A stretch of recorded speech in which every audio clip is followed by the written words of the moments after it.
Темеже ажырашууга кандай карайсыз? Ушул тема аябай азыр жашоонун көйгөйү болуп калды да. Мына мисалы үчүн себепсиз эле күйөөсүнөн талагымды бер деп сураган аялдарга Аллах Тааланын каргышы бар. Аллах Тааланын ачуусу келет. Себеби жок эле ушу сураган эң жаман нерсе экен. Өтө турмушка жеңил карашат. Болор болбосо эле бир кичине көйгөйдөн тиги жообун сурайт да. Ошондуктан тиги кээ бир мырзалар деле баягы кызыгып эле үйлөнүп барат дагы жашоого даярдыгы жок. Кантип үй бүлөнү кураш керек, кантип камсыз кылыш керек, ошол кем карчыны кантип табыш керек, канткенде үй бүлө ынтымак болот. Айрым бир маселелерди билбестиктен анан кичине эле бир көйгөй жаралып калса эле экөө уруша кетет да, анан жоомду бер дей баштайт да. Болор болбоско кичинекей эле көйгөйгө да.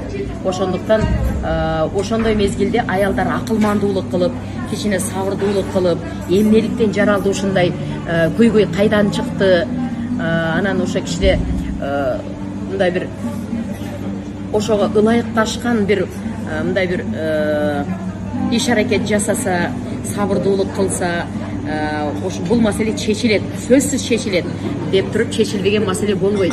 Ар бир нерсенин бүтөр соңу бар деп туруп акылмандуулук кылса, эркекти дагы мындай тынчтандырып, токтоп турум, таксырым, мындай кылып көрбөйлү деп туруп бир башка варианттарын айтып, баягы дароо эле жооп бер, анан тигиндели, мен кетем деген сөздөрдү айтпай акылмандуулук кылса дагы эркек ошону угат да калат.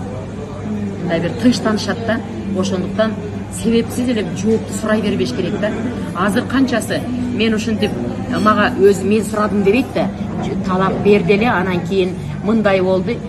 100 аял ажырашкан болсо 98 өкүнөт да. Азыр жалаң өкүнгөндөр жазып атат да. Мен эмне кылайын эми? Канткенди жарашам деп атат да. Көрсө 98 өкүнөт экен да. Ошондуктан туура эмес кадамды таштаардан мурда ойлоnuш керек деп ойлойм. Анан кийин эркектин көңүлү калбасын деген сөз дагы барго. Ошол боюнча дагы айтып кетсеңиз. Эркектин көңүлүн калтырбаш үчүн аял аябай мындай бир аялдын колунан көп нерсе келет да, көп жакшылыктар келет. Акылмандуулук болуп, мына Аллах Таала берген акылды иштеткен болсо, ошол жерде баягы таштай оор болуп, айрандай уюп, Сусархан апам айткандай, уюп калса ошол жерде, анан мындай бир акылмандуулук менен иш тутса, жогуна деле чыдап, мейли бүгүн тигиндей болбосо момундай деле тамакты жасасак болот деп мындай бир жолдорун тапса болот да. Сөзсүз эле негизги роль аялга таандык да бул жердечи, үйдөчү.